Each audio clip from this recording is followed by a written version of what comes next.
بسم الله الرحمن الرحيم.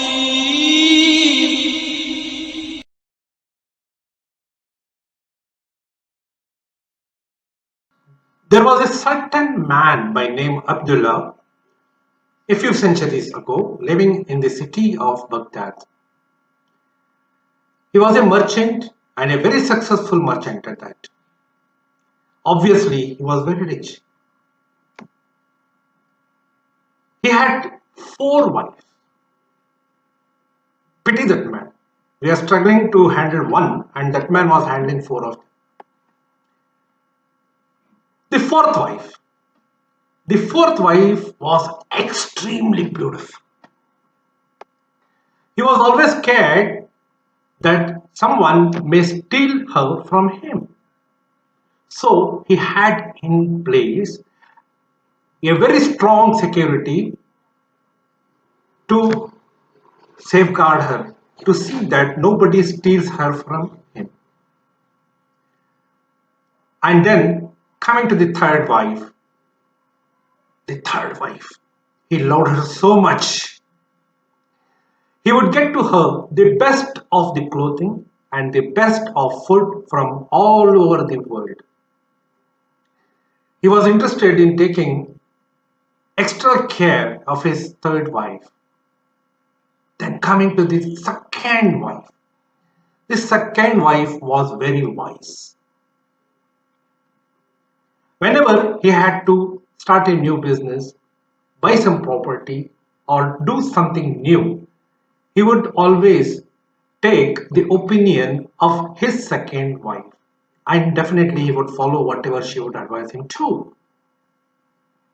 Now coming to the first wife, the old lady. She was literally ignored. He did not take care of her at all.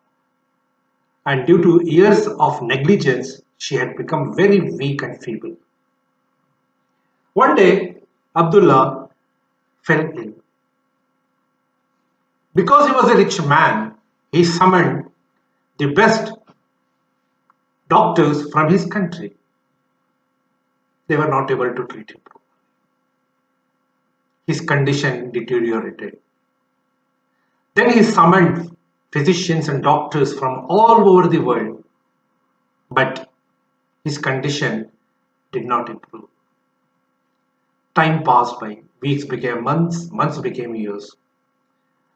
And one day, he realized that he's going to die. That day, he called his fourth wife and he asked, "Look, dear, I'm going on a very long journey. Will you please accompany me?" She replied, "My dear, I'm very sorry I cannot accompany you. Once you die, I will marry your cousin from Basra." Then he called the third wife. "Dear, I'm going on a very long journey. I'm going to die. Will you accompany me?" She told, "No, I cannot accompany you. I have to stay back." Then he called his second wife.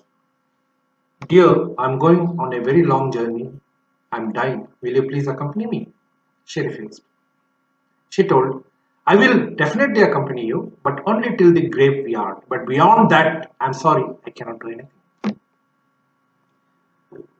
Finally, with no choice left, he asked his first wife, "I'm going on a very long journey. Will you please accompany me?" Due to years of negligence, she had become very weak, and with a feeble voice, she replied, "I'm married to you, dear. I shall accompany you wherever you go." Now, to clarify things, my dear friends, the fourth wife, whom he loved too much and safeguarded her with Z+++ security,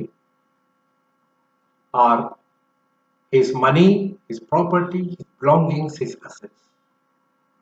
Once a man died, all those things are going to be transferred to somebody else. third wife, of whom he was interested in taking a lot of care, providing it the best of food and clothing, is his body. His body. His body cannot accompany him. It's going to remain in this world. The second wife. The second wife, the wise one, of whose advice he was always taking, are his relatives and friends. They just take him to the graveyard, dump him there in the grave and go off. And the first wife, the first wife is his soul, which is truly his. And it is very unfortunate that most people ignore their soul. Feed your soul, my dear friends. You may ask me, what is the food for the soul? Yes.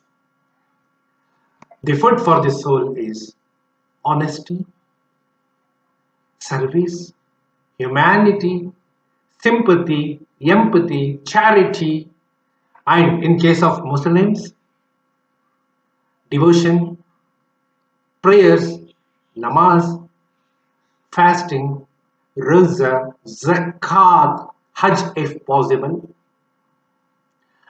and saving yourself and keeping yourself away from all sins, major or minor. My dear friends, please take care of your soul before it is too late. You don't know when all of a sudden will death come knocking on your door. Be prepared, my friends. Khuda Hafiz, Rahmatullah.